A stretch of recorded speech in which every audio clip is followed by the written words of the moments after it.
이사야서 9장 6절에서 7절 말씀. 이는 한 아이가 우리에게 낳고 한 아들을 우리에게 주신 바 되었는데 그의 어깨에는 정사를 메었고 그의 이름은 기묘자라 모사라 전능하신 하나님이라 영존하시는 아버지라 평강의 왕이라 할 것임이라. 그 정사와 평강의 더함이 무궁하며 또 다윗의 왕자와 그의 나라에 군림하여 그 나라를 굳게 세우고 지금 이후로 영원히 정의와 공의로 그것을 보존할 것이라. 만군의 여호와의 열심히 이를 이루시리라. 메시아라는 제목으로 정명훈 교수님 말씀 좀 해주세요. 성탄을 맞이해서 메시아가 오셨다 그러는데 그 메시아에 대해서 가장 정확하게 기록되어 있는 게 이사야서 9장이에요. 오늘 본 말씀 다시 한번 보면은요. 이는 한 아기가 우리에게 낳고, 인성을 얘기하죠. 그런가 하면은 한 아들을 우리에게 주신 바 됐다고. 그건 하나님 주신 거가 됐기 때문에 신성을 얘기하죠. 그렇죠? 그래서 예수 그리스도는 완벽한 신성과 완벽한 인성이라 그래요. 그래서 한 아이가 우리에게 낳고 한 아들을 우리에게 주신 바 되었느니라. 그래서 인성과 신성. 우리가 사도신경을 외울 때 성부, 성자, 성령의 이름으로 외우죠. 전능하사 천지를 만드신 하나님 아버지를 믿사오며 성부. 그 다음에 성자가 어떻게 해요? 동정조 마리아에게 나시고 본디오 빌라도의 고난을 받으사. 그렇죠? 장사한 지 사흘 만에 죽은 자까지 다시 살아나시며. 우리 주 예수 그리스도를 믿는다 그럴 적에 거기서 이제 중요한 것이 예수 그리스도에 대해서 우리 주 예수 그리스도, 우리라고 하는 그 단어가 들어간 거는 이단들의 특징들은 그거예요. 천상추나 유아독존, 아무도 내 권위자가 없었고 하나님이 직접 자기한테 계시했다고.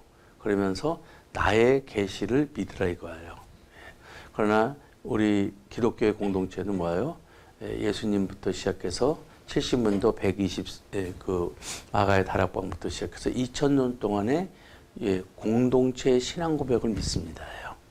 그래서 공동체에 물론 어둠 속에서 빛이 도도하게 간 것처럼 사실 가장 중요한 것이 가짜가 많아요. 다이아몬드가 가짜가 많지 수정이나 유리조각 가짜는 없어요. 그렇죠? 믿음, 소망, 사랑 이 세상 끝까지 영원한데 그 중에 제일은 사랑이라. 그래서 노래들 들어보세요. 99%가 거의 사랑 타령이에요. 아픈 사랑, 배반 사랑, 뭐 집착하는 사랑, 무슨 사랑. 왜요? 사랑이 이 세상 제일이기 때문에 사랑에 대해서 잘못된 것들은 상당히 많다는 거예요. 마찬가지로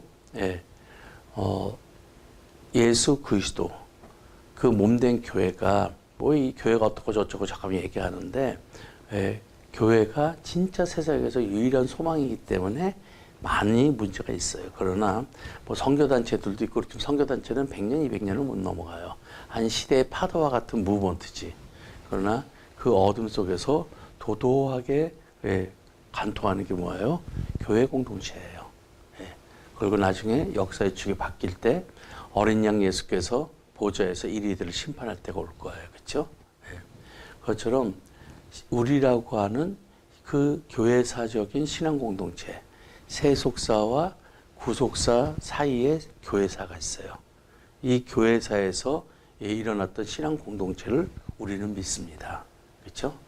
그리고 우리 주 예수 그리스도, 주는 주제권이죠.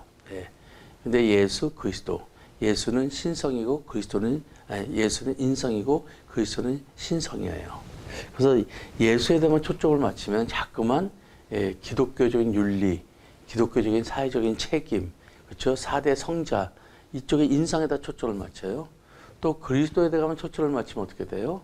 너무 신성화되고 너무나도 현실적이고 성육적인 삶을 외면하려고 그래요. 예수와 그리스도 항상 같이 있어야 되는 것이죠. 그렇죠? 그리고 그리스도라고 하는 것, 히브리어는 메시아, 헬라어는 그리스도라고 그러는데 그 그리스도라고 하는 것도 더 그리스도냐 어 그리스도냐에 대해서 달라요. 정관사 더가 붙이면 어떻게 돼요? 예수는 그리스도요, 그리스도는 예수밖에 없다. 근데 어가 붙으면 어떻게 돼요? 예수는 그리스도요. 그리스도는 예수도 되고 마호메트도 되고 부처도 되고 그렇죠? 세상의 권력도 돈도 다 될 수 있는 거예요. 그래서 유느님 무슨 은느님 뭐 하나님을 막 붙이잖아요. 그렇죠? 조금만 어디에 전문점에 거기를 마치 하나님인 것처럼. 오늘날에 많은 사람들이 예수는 그리스도라고 교회 다니는 사람들 믿지만 그리스도는 예수밖에 없다라고 믿지 않아요. 그리스도를 믿는 것이죠. 그러나 기독교는 뭡니까? 예수는 그리스도요. 그리스도는 예수밖에 없다. 바로 그것이 기독교 정통 신앙 고백인 것이죠. 한 아이가 나왔으면 한 아이를 주셨다. 완전한 신성과 완전한 인성.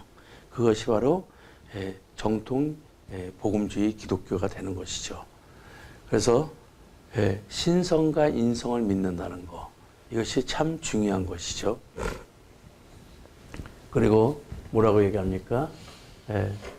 그 어깨에는 정사를 메었고, 제가 청년 때 예수 그리스도를 믿고 나서 가장 힘들었고 잘 안 됐던 게 뭐냐면은 바로 그 메시아가 모든 정사를 어깨에 메었다는 게 잘 믿어지지 않았어요. 그래서 기도하면서도 하나님께 부탁하고 의뢰하면서도 내가 막 행정을 생각해야지 돼요. 왜요? 모든 행정을 내가 책임져야 되는 것 같아서. 견디다 못해 쓰러질 때 그때서야 주님께 의뢰하고 그때서야 부탁하는 거예요. 그러나 하나님 나라의 그 예수 그리스도는 모든 정사, 모든 그 행정을 그분이 담당하세요. 그래서 너의 행사를 여호와께 맡기라. 그가 너의 경영을 이루시리라. 믿습니까? 아마존 강에 그 강에서 이렇게 조금 우리가 사정거리가 보이고 그런 데서는 제사를 안 하고 고기 잡으러 가요. 배 타고. 근데 강이 크거나 바다같이 넓은 데서는 사람이 제사를 지내요. 그리고 나서 고기 잡으러 배를 타러 가요. 왜? 배 타고 고기 잡는 건 똑같은데 어떤 건 제사법을 종교의식을 하고 어떤 건 안 합니까? 왜 그럴까요? 전자는 내가 할 수 있으니까. 할 만하기 때문에. 불확실한 미래에 대해서 그렇게 큰 문제가 없기 때문에. 근데 후자는 내가 할 수 없고 불확실한 미래에 대해서 그리고 그 죽음에 대해서 자기의 한계 벽이기 때문에 종교의식을 한다는 것입니다. 오늘날 기독교인들도 마찬가지예요. 내가 알고 내가 할 수 있는 것은 기도 안 하고 주께 의뢰하지 않습니다. 그러나 내가 할 수 없고 내가 할 수 없는 영역 그리고 불확실한 미래에 대해서는 종교의식을 갖고 작정 기도를 해요. 이건 뭐예요? 기독교가 아니라 종교죠. 종교와 기독교의 큰 차이점은 뭐예요? 모든 인간은 기소 본능으로 하나님을 알고 창조주를 만나려고 해요. 그래서 인간의 길이 종교고 하나님의 길이 복음이에요. 그래서 득도하고 그리고 신접하고 해탈하고 그리고 군자의 도가 되고 모든 종교는 인간이 하나님을 만나려고 하는 노력입니다. 그러나 기독교는 하나님이 인간에게 찾아온 것을 받아들이는 게 복음이에요. 받아들이면 믿음이라 그러고 못 받아들이면 그걸 기독교에서는 죄라고 얘기합니다. 믿음 없이 하는 모든 것이 죄니라. 그렇다면은 우리가 행사, 이 정사의 영역에 있어서도 내가 알고 해봤고 할 수 있으면은 하나님께 의뢰하지 않아요. 기도하지 않아요. 그렇죠? 왜요? 내가 너희 안에 너희가 내 안에서 뭐든지 믿고 구하라. 천부께서 갚으시라. 나로 말미암지 않고는 너희가 아무것도 할 수 없니다. 나는 포도나무여 너희는 가지니라. 요한복음 15장에 얘기한 것처럼 정말 크고 작고 할 수 있고 할 수 없는 모든 대소사가 오직 포도나무와 가지가 연결돼서 맺혀야 될 열매인데도 불구하고 내가 할 수 있느냐 없느냐 나의 한계냐 능력의 범위냐에서 대해서 종교 행위를 하고 있다는 것은 기독교를 종교로서 기독교를 빙자한 종교지 그건 기독교가 아니라는 것입니다. 거기엔 예수 그리스도가 없어도 되는 거예요. 그렇죠? 너희의 행사를 여호와께 맡기라. 그가 너희의 경영을 그분이 이루시리라. 10편 16편에 뭐라 그래요? 줄로 재어진 구역은 아름다운 땅입니다. 하나님께서 산업이시며 자네 그분이 소득을 주시며 그분이 분깃을 지키시나이다. 믿습니까? 그렇기 때문에 이 정사를 그분의 어깨에 메었다는 거 사실 지금도 참 안 되는 부분이에요. 내가 할 수 있다, 할 수 없다. 그렇죠? 이 부분에 대해서 기도하고 종교의식을 갖지만 그렇지 않은 것들은 내가 정사를 감당하려고 그래요. 그리고 견디다 못해 쓰러질 때 그때서 주님께 그 짐을 맡기는 거죠. 수고하고 무거운 짐지다 다 내게 놓으라. 내가 너를 쉬게 하리라. 수고함이나 무거운 짐이다. 헬라어로 보면은 수고한 거는 능동태고 무거운 짐은 수동태예요. 무슨 말이에요? 네 잘못이든 남의 잘못이든 다 내게로 오너라. 내가 너를 쉬게 하리라. 나는 마음이 온유하고 겸손하니 내 멍에를 지고 내게 배워라. 그렇죠? 나의 수고든 타인과 환경의 무거움이든 다 내려놓고 예수님과 함께 멍에를 지고 같이 소 두 마리가 같이 이렇게 멍에를 지고 밭을 갈잖아요. 그때 이 마리소 결이소라고 하는 것은 뭐냐면은 맨 처음에는 큰 소가 갈치게 작은 소들끼리 옆에서 구경하고 쫓아다니게 해요. 그 다음에 그 고참소와 신참소가 이렇게 멍에를 같이 해요. 근데 이 고참소가 힘을 쓰면 이 신참도 힘을 써야 되고 느긋하면 느긋해야 되는데 이 신참이 땀을 뻘뻘 흘릴 때가 있어요. 왜요? 주님은 가만히 있는데 내가 힘쓸 때가 있고 주님은 가려고 하는데 뻗팅길 때가 있으면. 그렇죠? 그런데 그분은 성품이 온유하고 겸손하세요. 책망하고 뭘 가르치고 나무라 그러지 아니하시고. 그렇죠? 이 정사를 너의 잘못이든 남의 잘못이든 환경적이든 다 주께 맡기고 그분이 정사를 어깨에 메으시니라. 그분과 함께 같이 멍에를 지고 주님과 함께 배우라는 거예요. 그래서 말씀과 성령을 따라 순종하다 보면은 히브리서 4장에 뭐라 그럽니까? 순종함으로 저의 안식에 참여하는 자마다 자기를 신다고. 자기는 뭐예요? 육체의 소욕. 정과 욕심으로 하는 육체의 소욕이 끝나고 성령의 소욕으로 안식의 주인과 함께 동행하는 삶을 살 때 내 짐은 가볍고 쉼이 있으리라. 그렇죠? 여러분, 제가 중학교 때 탁구부였는데 어깨나 여기다 힘 빼라고. 모든 힘 빼라고. 그리고 원칙대로만 하면은 되는데 힘이 자꾸만 들어가요. 모든 운동이나 그런 것들이 있어서. 그렇죠? 신앙생활도 마찬가지예요. 생각이든 그 감정의 무거움이든. 그렇죠? 모든 것에 대한 힘을 릴렉스 해야 돼요. 그리고 자연스럽게 바람이 임의대로 부는 것처럼 독수리는 날지 않습니다. 그런 말이 있잖아요. 바람을 타고 바람에 대해서 자기를 이렇게 조종하는 것처럼.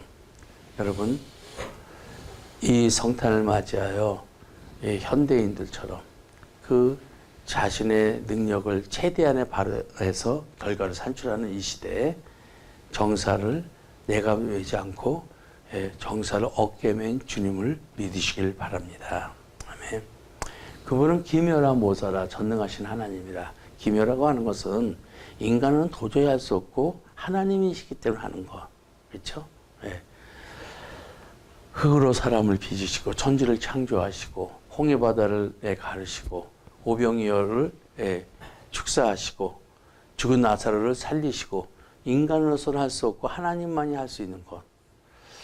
자유주의 신학교에서 홍해바다에 대해서 믿어지냐, 오병이어가 믿어지냐, 죽은 나사로에 대해서 그걸 어떻게 과학적으로 증명할 수 있냐, 교수가 계속 그럴 때 했더니 학생들이 막 혼란에 빠졌어요. 그랬더니 웃으면서 하나니까 기묘라 그랬어요. 그러니까 하나님이죠. 동정녀 마리아에게 아이가 탄생할 수가 있느냐 했더니 하나님이시가 할 수 있죠. 천지를 창조하신 분이 동정녀에게 아기를 못 탄생하겠냐고. 그러니까 믿음의 눈으로 보면 기묘가 보이는데 믿음의 눈으로 안 보면 불가능하다는 얘기를 많이 하는 거예요. 그렇죠? 나는 할 수 없으나 주님은 할 수 있습니다. 내가 주의 음성을 청종하기를 원하나이다. 믿습니까? 기묘의 영역을 믿으면은 모든 것이 믿어집니다.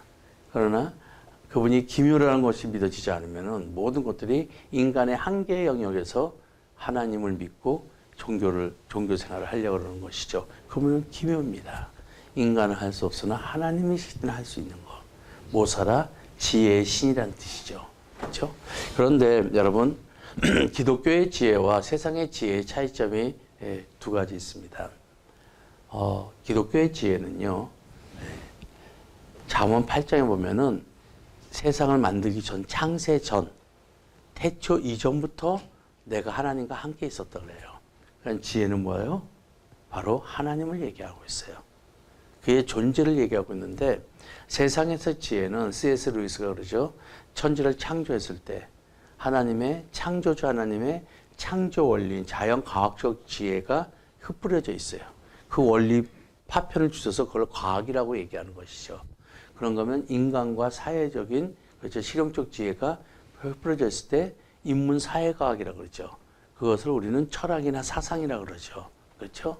그리고 대속하신, 천지를 지으신 창조주 하나님, 자연과학적 지혜, 우리와 함께 계시다, 임마누엘, 인문사회과학, 그리고 죽으시고 부활하셨다. 이 도저히 인간으로 알 수 없는 것들 있죠. 고난, 죽음, 심판, 그 내세관. 이 내세관은 사변적 지혜라고 그러는데, 종교의 정의는 내세관이 있으면 종교고 내세관이 없으면 종교를 인정하지 않습니다. 얼마 전에 그 자신이 목사님 아들이고 그런 신앙을 안다는 사람이 아주 무례하게 얘기했어요. 자기는 뭐 기독교에 대해서 뭐 이렇고 저렇고 얘기하게 들어줬어요. 별로 친하지 않았으니까 아직까지는. 그러더니 씩 웃더니 저한테, 저는 지옥을 믿지 않습니다. 딱 그래요. 그러니까 신앙에 대해서 자신의 나름대로 얘기하는데, 내가 너 성경 읽어봤냐? 그랬더니 아니요. 근데 성경도 모르면서 어떻게 기독교를 얘기해? 너 예수 그리스도의 기독교를 만나보니까 아니요. 근데 예수 그리스도를 믿는 종교를 기독교라고 그러는데 만나보지도 않고 무슨 기독교를 얘기해? 그러면서 그렇지만 뭐 엄마가 목사니 그래서 내가 웃으면서, 너는 종교의 정의는 내세관이 있으면 종교고 내세관이 없으면 그건 종교가 아니야. 유물론사가 무신론도 그건 종교가 아니에요. 사상이지. 너는 지금 내세관을 얘기하지 않으면 그건 종교가 아닌데 마치 기독교도 몰라, 예수 그리스도도 몰라, 종교도 몰라. 그러면서 뭘 이렇게 아는 척하냐고. 알면서 모른 척하면 그건 사기치는 거고, 모르면서 모르는 척하면 그건 무식한 거라고. 그렇죠? 그리고 이쪽 세계에 목숨을 걸고 살아가는 사람 앞에서 그렇게 얘기하면 안 돼. 지식이라는 것은 전문가 앞에서 30분 동안 그 분야를 얘기할 수 있는 게 기본 지식이야. 자기 걸 모르는 게 없고, 다른 분야에서는 전문가 앞에 30분을 얘기할 수 있어야 되는데, 이쪽에 대해서 한평생 산 사람 앞에서 네가 기독교도 몰라, 성경도 안 읽었어, 예수 그리스도 안 만난 적 없어, 종교도 모르면서 그렇게 얘기하면 어디 가서 무식하는 소리 들으니까 앞으로 그걸 사용하지 마 그랬어요. 소크라테스가 그런 말을 해요. 세상은 문제투성이라고. 근데 어리석은 사람들의 특징은 모든 문제에 답을 갖고 있다고.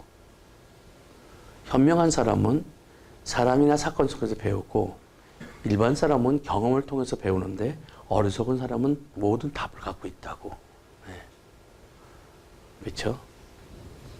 진짜 학문하는 사람은요, 단정적인 얘기를 하지 않게 돼 있어요. 그건 절대 진리만이 할 수 있는 거기 때문에.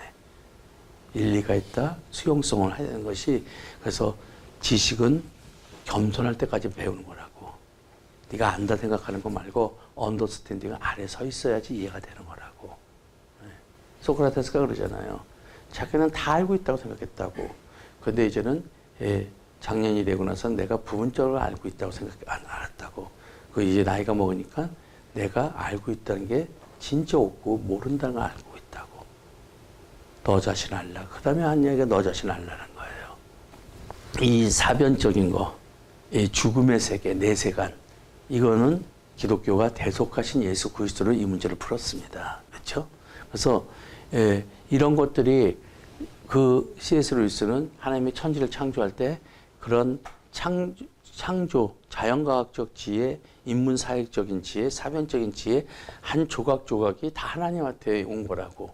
그걸 자연계시 일반 은총이라고 그래요. 이게 골로새 2장에 나와 있어요. 그러나 이건 초등학문이라고. 이게 예수 그리스도를 기준으로 모이지 않았다고. 그냥 그거 하나가 사상이요, 철학이요, 종교요, 과학이라고 얘기한다 이거예요. 그렇죠? 그러나 기독교는 어떻게 해요? 기독교는 그 파편이 아니라 그분 지혜 자체가 하나님이라고. 그래서 동양적인 불교적인 지혜와 형이상학적인 헬라적인 지혜가 아주 대표적인 거 있죠. 그래서 불교에서도 이렇게 공부를 해갖고 아는 것들. 두 번째는 선각, 그냥 어느 순간에 그걸 아는 거예요. 두 번째. 세 번째는 사바세계에 가갖고 실용적인 지혜를 배우는 거예요. 그러고는 또 하나는 고행을 통해서 고난의 지혜를 배우는 게 불교적 지혜예요. 그런가 하면은 형이상학적인 그런 헬라적인 지혜는 첫 번째는 실용적 지혜. 우리 대부분 사람들이 보는 게 이제 실용적 지혜죠. 그렇죠? 두 번째는 그 원리를 잘 가리키는 거. 그런 것도 지혜예요. 세 번째는 그 1.1획도 그 원리에 대해서 딱 떨어지게 하는 거 과학자들이 갖고 있는 지혜예요. 왜냐면 약간의 미스만 있어도 달나라의 궤도를 벗어나잖아요. 그렇죠? 네. 그리고 네 번째 지혜가 뭐냐면은 그 창조 원리 지혜라 그래요. 그냥 창조의 원리를 깨닫게 하는 그걸 하는데 두 가지가 있어요. 플라톤과 데카르트 이후에 하나의 각주를 달았다고 얘기할 정도로 그 원리를 찾는 사람들이 있다면 그 원리를 집대성하는 사람들이 있어요. 우리 기독교도 바울이라든지 어거스틴 같은 경우는 진리의 그 원리를 정확히 찾아내면 나머지 사람들은 그거를 풀어내는 그렇죠? 집대성하는 게 있잖아요. 작곡자는 자기가 곡을 만들면은 그것이 가수가 부르고 유행할 때는 다 잊어먹어요. 그 또 다른 창조의 세계를 다녀요. 그래서 하나의 장르를 만들어요. 세상의 지혜와 하나님의 지혜의 차이점 가장 중요한 거. 이 잠언 8장이 뭐라 그래요? 창세, 세상을 만들기 창세 전, 태초 이전에 하나님이 스스로 계셨느니라. 그 하나님이 태초에 천지를 창조하시고 그 다음에 세상을 만든 거예요. 우리 이 세상 창세전에 태초가 있었고 요한계시록 마지막에 이 세상은 다 없어지고 새 예루살렘이 와요. 너무 이 세상이 마치 다인 것처럼 하지 않기를 바랍니다. 창세 이전에 태초 이전부터 내가 하나님과 함께 있었고 그리고 그 창조의 기쁨이 있었다고. 기독교의 지혜는 예수 그리스도. 그분이 하나님의 능력이자 지혜니라. 그래서 질그단의 보배가 있으면 그 지혜는 자연과학적 지혜, 인문사회과학 지혜, 그 사변적 지혜, 그리고 은사적인 신탁 지혜가 다 그리스도 안에 있습니다. 믿습니까? 아멘. 그것이 그 파편, 골로새서 4장에 얘기한 것처럼 하나님의 창조 그 원리 속에서 파편의 한 조각을 잡고 초등학문을 갖고 있는데 그게 다 예수 그리스도에 집중되었어야 되는 거라고. 그렇죠? 그리고 두 번째는 뭡니까? 하나님의 지혜는 하나님의 지혜와 능력이 일치되어 있습니다. 왜 인간들이 하나님의 말씀을 순종하지 않냐면 자기의 능력의 한계에서 보기 때문에 그래요. 군대 가면은 나폴레옹이 그랬죠. 계급이 그 사람이라고. 군대에서나 직장에서나 그 계급에 따라서 권위에 따라서 권한이 있어요. 인사권, 행정권, 재정권이. 그분 과장이 막 대리가 막 했었는데 부장이나 상무가 왜 일을 그런 식으로 하나? 이렇게 하면 되지. 와, 다른 게 아니에요. 능력이 있어서 그래요. 조직을 움직일 수 있고 돈을 움직일 수 있고 사람을 움직일 수 있는 그 권한이 있기 때문에 그 사람이 지혜롭고 능력 있게 보이는 것뿐이에요. 그렇죠? 네. 제가 이거를 정확하게 인지했을 뿐만 아니라 인식했을 때가 언제냐면은 저희가 우면동에 좀 오래된 그 한옥에 살았어요. 폐허된데 땅이 되게 넓었어요. 땅이 넓었는데 제가 외출을 하려고 봤더니 한 오전 한 10시, 11시 정도 됐는데 비가 온 후에 이렇게 물길이 잡혔어요. 그런데 개미들이 이제 활동을 하는데 이렇게 물길이 잡히고 흙들이 쌓였으니까 돌아서 막 물 건너 강 건 뭐 산 넘어 이렇게 막 왔다 갔다 하는 거야. 내가 이렇게 보고 있다가 내가 너희에게 대로를 수축하리라 그러면서 손바닥으로 거기를 막 문질러서 개미들 막 도망가죠. 그래서 평평케 해줬어요. 그러고 나서 저녁에 해지기 전에 오는데 그 개미들 어떡하나 또 봤더니 제가 이렇게 평평해진 겉으로 왔다 갔다 하고 있더라고요. 그 순간에 그분은 기묘라, 모사라, 전능하신 하나님이라. 우리는 참 모든 문제를 복잡하게 풀어요. 근데 하나님 한번 쓱 해주면은 그냥 수로와 대로가 만들어져요.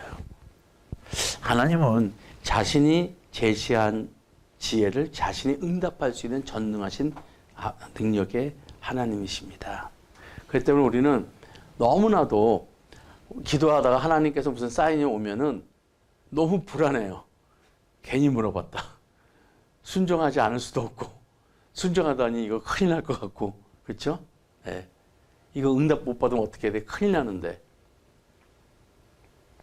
그래서 구하라 얻을 것이요, 찾으라 찾을 것이요, 문 두드리라 그러면은 열릴 것이요. 예. 알을 달라는데 정갈을 주고 생선을 달라는데 뱀을 주는 부모가 어디 있겠냐고. 아까 너희 부모라도 그러는데 하물며 그런데 천부께서 성령을 주시지 않겠냐고. 그래서 구하는 거는 문제에 구하면은 결과를 주는 게 아니라 문제의 답인 진리를 주세요. 그리고 그 진리가 말씀이 육신화 되신 살아계신 예수님을 찾으라 그러면 찾을 것이에요. 찾았어요? 그러면 이제는 문 두드기가 열릴 것이요. 바로 그리스도의 영인 성령께서 인쳐야지 그 역사가 일어나는 거예요.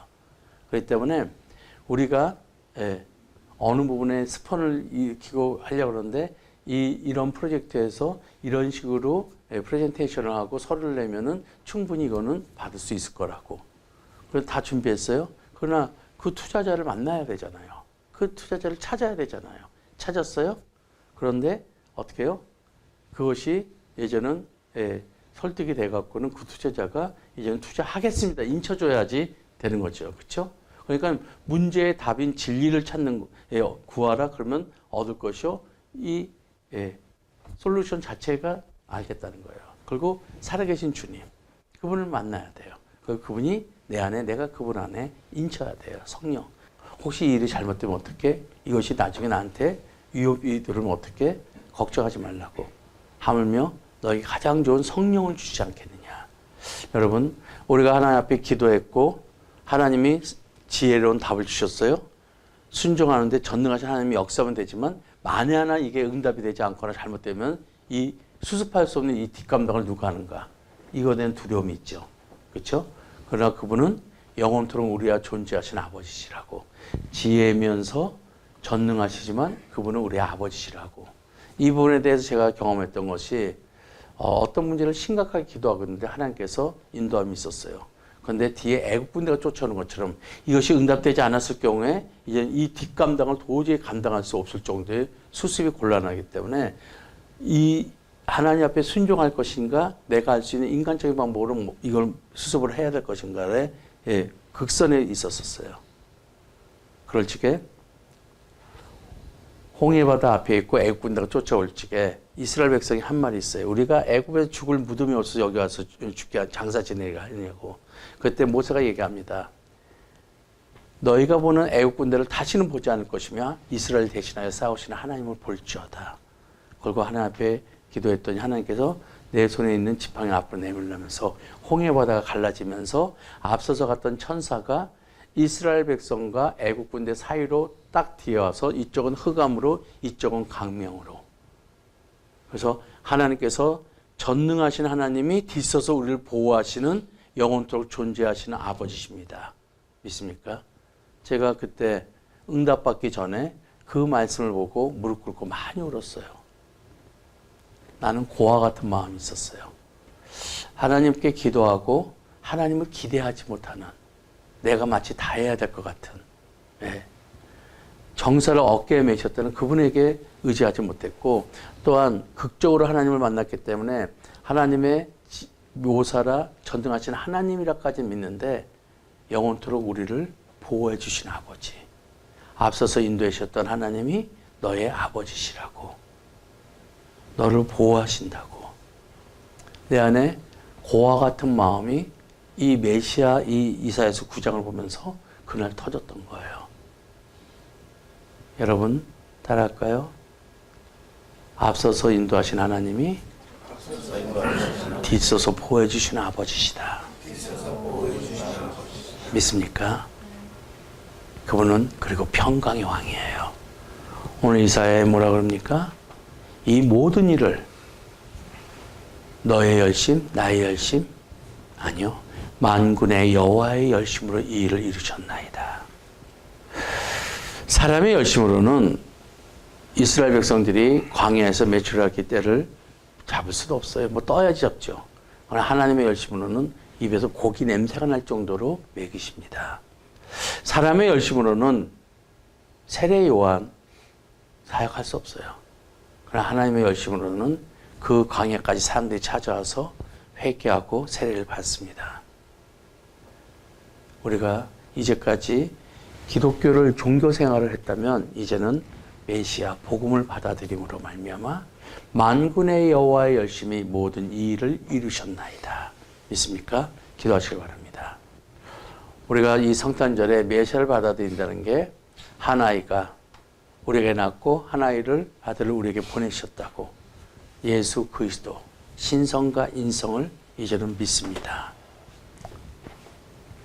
두 번째, 세상과 사람이 할 수 없는 일이라고 하나님 할 수 없는 일이 아니죠. 모든 만물이 지금 움직이는 건 다 하나님이 하셨고 하나님이 마음만 먹으면 그 일은 이루어집니다. 그분은 기묘입니다. 지혜의 신이 이제는 자신이 제시한 지혜를 자신이 응답하시는 전능하신 하나님이시며 그분은 우리의 아버지십니다.